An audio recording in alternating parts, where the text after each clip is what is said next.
દામનગર શહેરના બાંદ્રા મહુવાને રેલવે પરિવહન સેવા આપવાની રેલવે મંત્રી અશ્વિન વૈષ્ણવ સમક્ષ માંગ। ઘણા વર્ષોથી દામનગર મહુવા ટ્રેન અઠવાડિયામાં 2 દિવસ ચલાવવામાં આવે છે। હાલ મહુવા બાંદ્રા ટ્રેનનો લાભ આજુબાજુના મોટા શહેરો જેવા કે બોટાદ, ધોળા, ઠસા, દામનગર, લીલિયા, મોટા અમરેલી, સાવરકુંડલા, રાજુલા નગર અને મહુવા જેવા શહેરોને મળે છે, પણ દામનગરને કેમ નહીં? દામનગર શહેરને સ્ટોપ નથી, મુસાફરી માટે તકલીફ, બુકિંગ મળી શકતું નથી। બુકિંગ ખુલતાની સાથે જ મિનિટોમાં વેઇટિંગ લિસ્ટમાં ટિકિટો આવી જાય છે। લગ્ન સિઝન, વેકેશન, અન્ય વાર તહેવારો તથા ધાર્મિક પ્રસંગોમાં મુસાફરોને ભારે હાલાકી ભોગવવી પડે છે।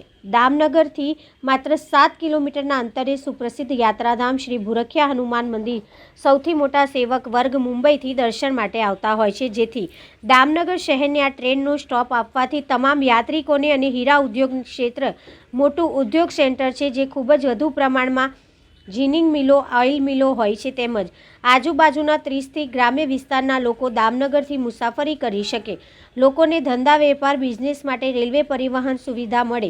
ટ્રેનને દૈનિક દામનગર સ્ટોપ આપવાની રેલવે મંત્રી સહિતના મંત્રી, સાંસદ, ધારાસભ્ય અને station manager Shri railway station દામનગરને પત્ર પાઠવી રજૂઆત કરાઈ છે। જય હિન્દ, જય ભારત।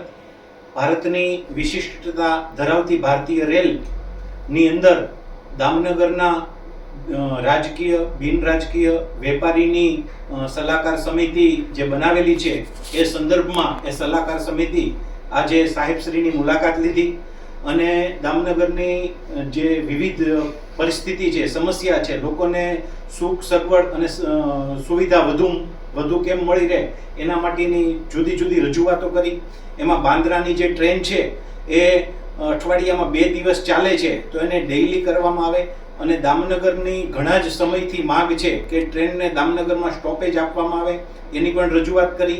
એ સિવાયની નાની જે બીજી રજૂઆતો કરી, જે દામનગરની જનતા, દામનગરના શહેર અને આજુબાજુના ગામના લોકો માટે ખૂબ જ ઉપયોગી થાય, તો વહેલી તકે આનો નિકાલ આવે અને દામનગરને સુખ સુવિધા વધુ મળે એવી અપેક્ષા રાખીએ છીએ। જય હિન્દ, જય ભારત।